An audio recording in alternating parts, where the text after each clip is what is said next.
I am Daniela Tolentino. I am from M12F. And the question that given to me is, what is the main purpose of doing the paper and what is motivational for doing it?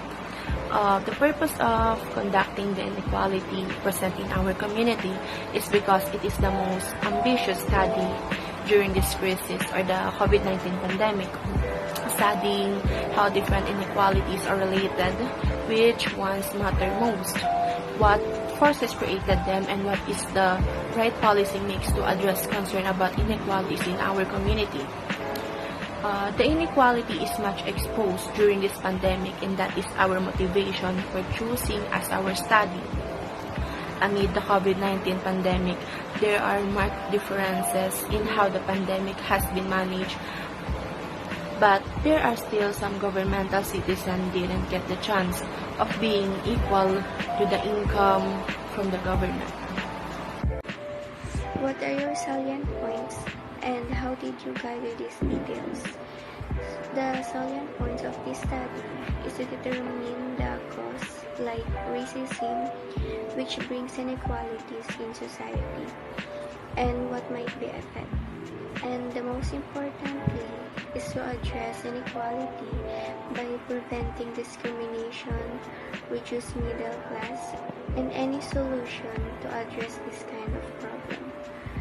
Also, we gather this information to show the society is experiencing unfairness. Since one of the major problems in our country is inequality, this can be difficult to gather information regarding our topic. How will your study contribute to society? Since social inequality refers to a group with different values and treated unfairly, these people are giving up on because they have different background or they can't understand nor relate, and this will give negative impact in all society. So the contribution of this study by increasing awareness in society. This can help to spread awareness, to have an equal treatment in different races, social class, religion, etc., which people should be treated as equal as base and should have same rights.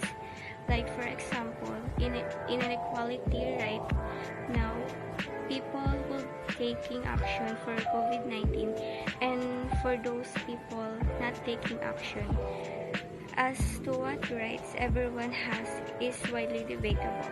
The study on inequality in the Philippines is considered to be a wide range of study. Researchers found that inequality deepens during pandemic. As inequality deepens, poverty is a major problem. This research has potential limitations. First is the short time of preparation wherein the researchers must be able to gather data and be done with the whole study within a specific period of time. Second is the respondent because since the world is experiencing a worldwide pandemic, safety protocols must be done, so it is hard for the researchers to gather respondents for the study. Third is the method of collecting data, as it is difficult to collect data for the researchers as there is a pandemic.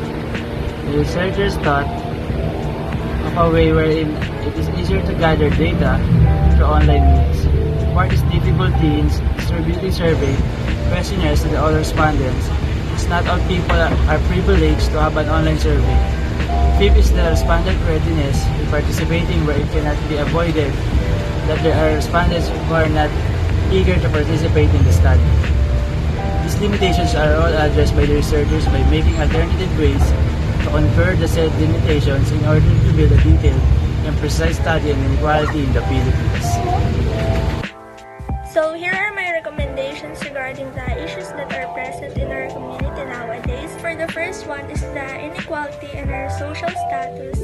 So the government needs to implement quality and free education for all the poor, since they were the one who is relying to the government the most and they really need help. The poor really needs quality education for them to be qualified in the future jobs that they were applying, and for our country to decrease its poverty rate. In addition, they are voters here in our country and they need to be educated.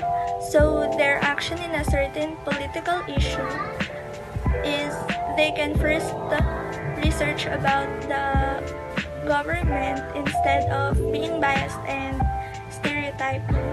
For gender equality to happen, our country needs a leader who sees people fairly regardless of their gender, and they must provide laws for LGBTQIA who are abused, and same as for masculine and feminine. All the people must be disciplined and they must face their consequences if they abuse an individual, and all the people must have sensitivity and respect for each other for a peaceful community.